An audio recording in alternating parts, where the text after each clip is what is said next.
अस्सलाम वालेकुम। अब ये लोगों का बड़ा इंपॉर्टेंट सवाल है कि क्या जो मार्च में ऑल्ट्स ने टॉप बनाया था लास्ट एग्जिट में, क्या ऑल्ट्स वहां पे जाएंगे? क्योंकि बहुत सारे लोग ऑल्ट्स, मैं खासतौर पे ऑल्ट्स पे इसलिए वीडियो बना रहा हूं क्योंकि मेजर लोगों की होल्डिंग इस वक्त क्रिप्टो मार्केट में जो है वो ऑल्ट्स के अंदर है। बिटकॉइन जाहिर है, एक बंदा जो $1000 रख के बैठा हुआ है वो कहता है यार मैं ऑल्ट्स को खरीदूं, ऑल्ट्स 2x हो जाए, 50% पंप कर जाए, मैं 1000 पे $500 बनाऊं, $2000 बनाऊं, मैं अपना प्रॉफिट इन कैश करूं। बीटीसी के 2x होने के चांसेस लोगों को कम नजर, बकदरन कम नजर आते हैं, लेकिन ऑल्ट्स के 2x होने के चांसेस लोगों को ज्यादा नजर आते हैं, जो कि मार्केट में सेंस भी बनता है क्योंकि ऑल्ट्स लो मार्केट कैप होते हैं और उसके अंदर एक लंबी रैली आती है, खासतौर पे जब मार्केट में पैसा एंटर होता है।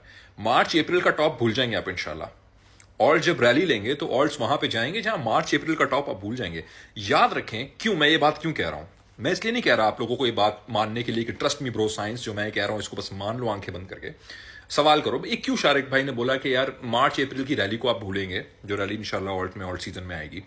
उसका फंडामेंटल रीजन है और उसके दो रीजन हैं। एक तो रीजन ये है कि ऑल्ट्स की रैली जो हमें मार्च अप्रैल में मिली थी वो एक्चुअली सिर्फ एक जहेज में आई हुई बीटीसी की रैली के अगेंस्ट एक रैली थी, क्योंकि बीटीसी स्पॉट ईटीएफ अप्रूव हुआ था, उसके अंदर मेजर इनफ्लो हुआ था और मार्केट वहां पे बुलिश हुई थी और स्पॉट ईटीएफ को सक्सेसफुल बना के दिखाना था। इनका जो मेजर एजेंडा है क्रिप्टो को लेकर आगे आने वाले वक्त के अंदर, उसके लिए स्पॉट ईटीएफ को इन्होंने एक सक्सेसफुल इंस्ट्रूमेंट के तौर पे पेश करना था, क्योंकि इनका जो फाइनेंशियल कंट्रोल का एजेंडा है, अब मैं उसमें ज्यादा नहीं जाऊंगा, मैं अलग से उसमें वीडियो बनाऊंगा, लेकिन उसके लिए ईटीएफ का सक्सेस इंतहाई जरूरी था। इनका 2030 प्लान है कि किस तरीके से आप ओन कुछ नहीं करेंगे और आप खुश रहेंगे, you own nothing and you will be happy. ये वर्ल्ड इकोनॉमिक फोरम का एजेंडा है, ये उनकी टैगलाइन है, ये उनका मोटो है, ये वो चीज है जो उनके डॉक्यूमेंट की पहली लाइन में है, जिसके ऊपर वो लोग काम कर रहे हैं। सबसे पहले तो ये चीज है। उसके जहेज में ऑल्ट्स में रैली आई थी, जब लोग बुलिश हुए, मार्केट बुलिश हुई, बैंक्स ने वहां पैसा डाला, लोगों ने वहां से इनकैश करने की कोशिश की, 73K का टॉप लगा, ऑल्ट्स ने 2x 3x किया अपने लोज से और ऑल्ट्स वापस वहां पे आ गए हैं जहां पे सोचा नहीं था हमने उस वक्त। और वीडियो मैंने आपको यही उस वक्त कहा था कि वहां जाएंगे ना, सोचोगे नहीं। आज ऑल्ट्स जहां पे मैं बाय कर रहा हूं। अब सेकंड रीजन क्या है कि ऑल्ट्स क्यों ऊपर जाएंगे? क्योंकि उस वक्त जब ये रैली बीटीसी में मिली या ऑल्ट्स में मिली, दैट वाज द टाइम जब मॉनेटरी रिलैक्सेशन मार्केट में नहीं थी, उल्टा मॉनेटरी टाइटनिंग थी, जहां पे इंटरेस्ट रेट कम नहीं हुए थे, जहां पे बड़ी इकोनॉमी जो है यूएस के बाद, जैसे चाइना हो, कनाडा हो, जापान हो, ये इकोनॉमीज हो, यहां पे स्टिमुलस अभी नहीं आया था, यूके ने रेट कट्स नहीं किए थे, वहां पे हम लोगों को ये रैली मिली है। अब रेट कट्स हो चुके हैं, अब एक्चुअल में पैसा मार्केट के अंदर सस्ता हो चुका है। जब पैसा अपनी कदर को खोएगा तो दूसरे इन्वेस्टमेंट इंस्ट्रूमेंट्स अपनी कदर में इजाफा करेंगे और ये हम लोगों को इस वक्त नजर आएगा आने वाले वक्त में इंशाअल्लाह ताला। जो चाइना ने बिलियंस ऑफ डॉलर्स का, 14 से 16 बिलियन डॉलर का स्टिमुलस पैकेज अनाउंस किया in the coming months, in the coming weeks, जो मार्केट में फ्लोट करेगा, क्योंकि वो इकोनॉमी के अंदर उनको उनको उनको फौरन काम करेंगे। उनको कोई पार्लियामेंट लेजिस्लेटिव अप्रूवल्स की जरूरत नहीं है। वहां पे one man army, one man lead the show वाला सीन है। वहां पे उन्होंने फैसला कर लिया, उनकी जो टॉप पार्टी है वही काम फॉरेन बैंक्स में रोल होगा, क्योंकि वो कंट्रोल्ड इकोनॉमी है, वो इतनी ओपन फ्री और इतना डेमोक्रेटिक नहीं है। वो लोग ऑन द फेस हैं लेकिन वैसे नहीं है। यही रिलैक्सेशन अमेरिकन इकोनॉमी में हमें थोड़ा वक्त लगेगा आने में। अगर आप लोग देखें अभी तो जिस तरह के गाने इन्होंने गाना शुरू कर दिए हैं कि एम्प्लॉयमेंट मार्केट अच्छी है, लास्ट एम्प्लॉयमेंट डेटा अच्छा नहीं था, अभी का अच्छा आता है, तो ये ओवरऑल सेंटिमेंट अभी ये लोग क्रिएट कर रहे हैं मार्केट में। अभी सिर्फ ये लोग लॉन्ग्स को दूर रख रहे हैं, शॉर्टर्स को मार्केट में भर रहे हैं, इस वजह से मार्केट में आप लोगों को इस वक्त एक प्रेशर नजर आ रहा है। लेकिन irrespective of everything, irrespective of all the bearish things, irrespective of सारा फियर फड एंड एवरीथिंग, सारे 20,000 के एनालिसिस, बीटीसी 60 से ऊपर है।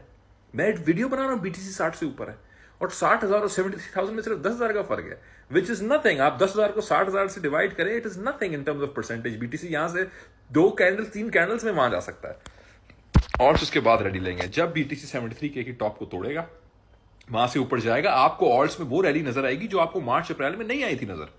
वो रैली आपको नजर आएगी क्योंकि ऑल्ट्स ने अपना वो लो टच नहीं किया जो मार्च अप्रैल से पहले था। इस चीज को आप लोग ज़हन में रखें। तो ऑल्ट्स को कॉन्फिडेंस चाहिए, लेकिन मार्केट में पैसा छप रहा है। तो मेरे ख्याल से ये दो रीजन हैं जिसकी वजह से मैं पर्सनली मैं इन रीजंस की वजह से और कुछ और फंडामेंटल रीजंस की वजह से, क्रिप्टो की ओवरऑल अडॉप्शन की वजह से, उसकी परफॉर्मेंस जो उसने करके दिखा दिया उसकी वजह से, मेन स्ट्रीम बैंक्स क्रिप्टो में आ रहे हैं, मेन इन्वेस्टर्स क्रिप्टो में आ रहे हैं, मिलियनर्स बिलियनर्स क्रिप्टो में आ रहे हैं। बहुत रीजंस हैं, मैं लिस्ट करता चला जाऊंगा, ये वीडियो की लिमिट खत्म हो जाएगी, लेकिन ये मेरा पर्सनल रीजन है, ये मेरा पर्सनल रीजन है।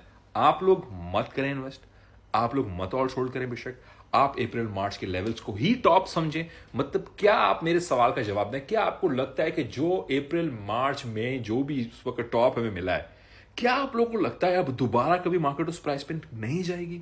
कभी नहीं जाएगी। ये सेंटिमेंट कैसे लोगों में है, मेरी तो समझ से बाहर है। क्या हमें लगता है कि बीटीसी दोबारा 75-73 पे अब जाएगा ही नहीं?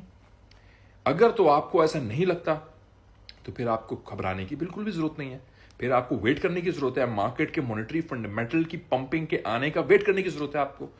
बिग मनी इतनी आसानी से कमाने नहीं देगी भाई, प्लीज इस चीज को आप समझने की कोशिश करें। इस बिग मनी ने पिछले 50 साल पहले जो इंसान एक 35 साल 40 साल का बंदा नौकरी करता था किसी प्राइवेट फर्म में या गवर्नमेंट इदारे में, खासतौर पे प्राइवेट फर्म में, उसके पास अपना एक पिकेट फेंस वाला घर होता था, 2-3 बच्चों की फैमिली होती थी, बच्चे अच्छे स्कूल में जा रहे थे, उसके पास एक गाड़ी होती थी और उसके पास थोड़ी सेविंग्स होती थी विदाउट लोन। आज वही बंदा सोच भी नहीं सकता कि मैं अपना मकान खड़ा करूं, चाहे आप दुनिया के किसी खित्ते में हो। मुझे आप बताओ, एक 30-35 साल का बंदा नौकरी करने वाला क्या अपना पिकेट फेंस मकान खड़ा कर सकता है? मेरे ख्याल से 100 में से 10 लोग भी नहीं होंगे जो उस लेवल पे होंगे। एक्सेप्शनल केसेस दुनिया में होते हैं, छक्के लोगों के लगते हैं, लेकिन क्या आज वो सीन है? नहीं है। क्यों नहीं है? क्यों नहीं है? क्योंकि बिग मनी ने आपसे आपकी जो रियल वेल्थ है वो ले ली है। बिग मनी से कमाना आसान नहीं होगा, तो पेशेंस चाहिए, सब्र तहम्मुल, नज़्म ज़ब्त चाहिए। अप्रैल मई इसी साल का था, उसको गुजरे हुए 6 महीने भी नहीं हुए। सब्र तहम्मुल, नज़्म ज़ब्त चाहिए, बहुत जरूरी है पैसे बनाने के लिए, बहुत जरूरी है प्रॉपरली इन्वेस्टमेंट करके मार्केट से रिटर्न्स निकालने के लिए। थैंक यू सो मच, जज़ाकल्लाह।